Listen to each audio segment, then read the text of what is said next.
First and foremost, inshallah ta'ala, let's start with the hukum, the ruling in Islam. And this is sort of the clear and unambiguous and something that no Islamic scholar or mainstream masjid or institution would deny. Number one, that in Islam, any sexual relationship outside of nikah between a man and a woman is haram. Number two, desires are not sinful, nor should people be identified or ostracized by desires, but instead, every Muslim is defined by Islam, which is submission to Allah with those desires. Number three, same-sex actions are unequivocally haram.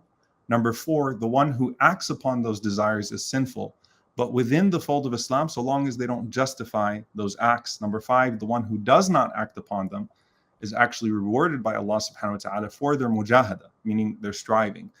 Number six, the one who denies its prohibition denies what is ma'loom min ad-din bid-darura.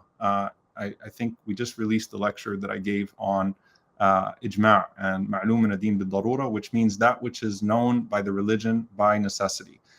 So the one who denies its prohibition denies what is ma'loom min ad-din bid-darura, which takes one outside of the fold of Islam. Number seven, to celebrate or support what Allah has prohibited is a form of fusuq and cannot be done in the name of social cohesion or political mobility.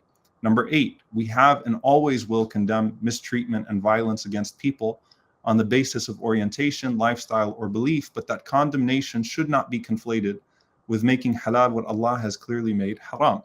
Number nine, we should still be the best of neighbors and colleagues and show all people the beauty of the prophetic way with our character. Number 10, we should always anchor our understanding of any issue in the Quran, the Sunnah, and the Ijma'. And our scholars, of course, use qiyas, use analogy when necessary to deal with any matter.